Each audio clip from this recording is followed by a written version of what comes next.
Tom Parker is driving down a deserted road after a late shift at the garage, rubbing his tired eyes and thinking about how life has gotten stagnant. He's 32, living alone in a run-down apartment in Crescent Pines, a town so small that everyone knows everyone. He dreams of doing something more, of escaping the routines that have become chains. His radio crackles, and he leans forward to adjust it, when suddenly a flash of bright light fills the night sky. Tom slams the brakes, the car screeching to a halt. The light hovers above him, silent, unnatural, a floating sphere of pure white. His car engine dies, and the world goes still. Tom fumbles with his seatbelt, his heart pounding. He reaches for his phone to record the light, but his limbs freeze. He's paralyzed, only able to watch as the light envelops him, pulling him upward. A chilling sensation spreads through his body, like ice in his veins. He loses consciousness as he floats into the blinding brightness. When he wakes, he's inside a room that feels like it's made of liquid metal, shifting with every movement. The walls are covered in flowing, geometric patterns that change color, like ocean waves.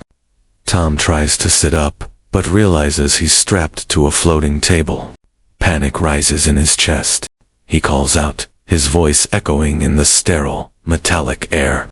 But there's no response, only the whisper of something in his mind, like distant voices. Suddenly, 3 alien figures enter the room, gliding as if they're weightless.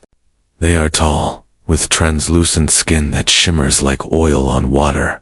Their eyes are large, reflecting the colors of the shifting walls. They don't have mouths, yet Tom hears them speak, directly in his mind. A chorus of voices that form words and thoughts he can barely comprehend.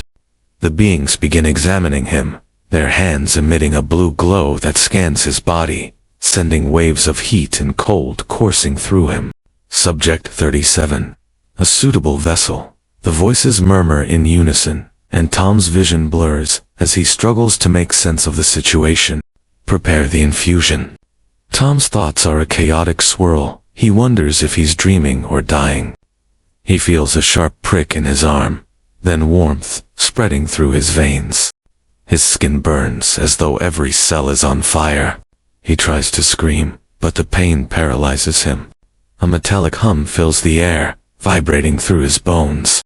The alien figures continue their work, injecting him with a glowing blue substance, Archean, they call it.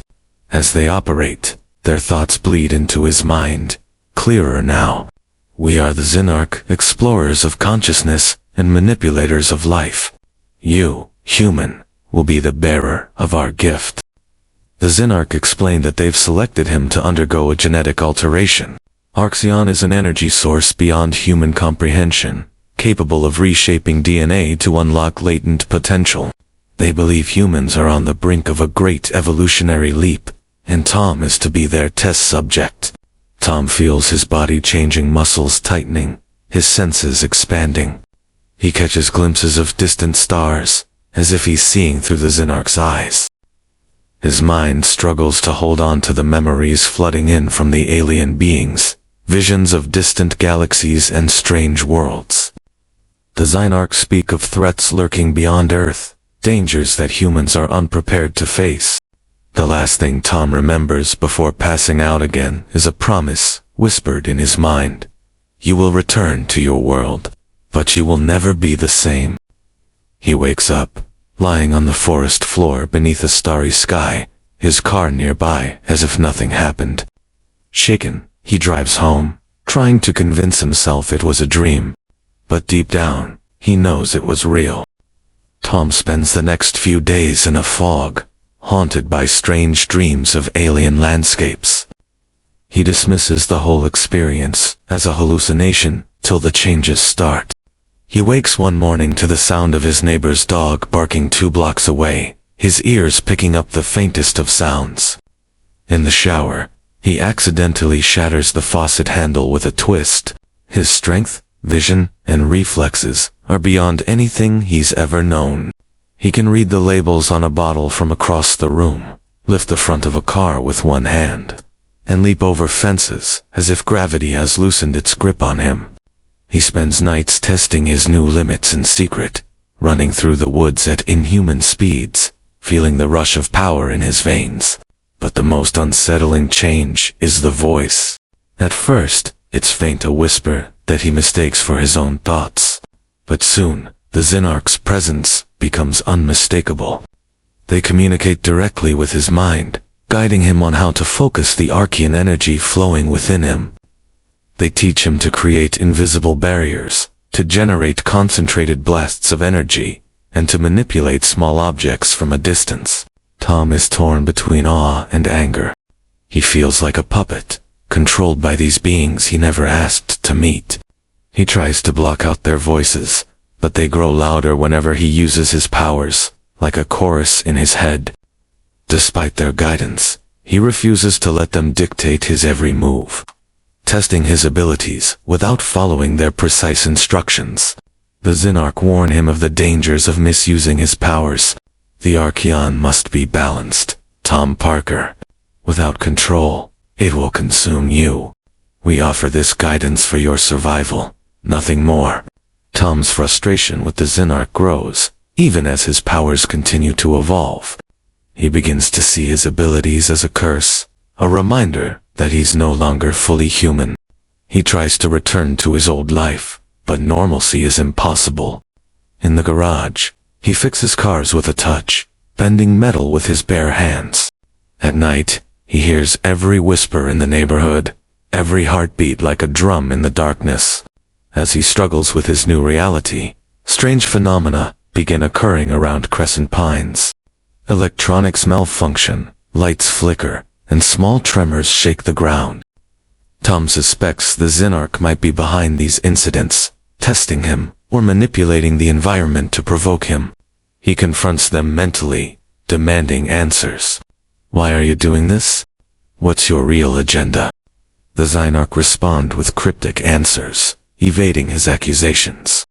But Tom catches glimpses of something more, a vision of a dark, hulking silhouette against the stars, a threat approaching Earth. He realizes that the Xenarch are preparing him for a confrontation, but they refuse to disclose the details. Fed up with their interference, Tom tries to sever their connection. He focuses all his willpower, pushing their voices to the back of his mind. For the first time, he experiences true silence.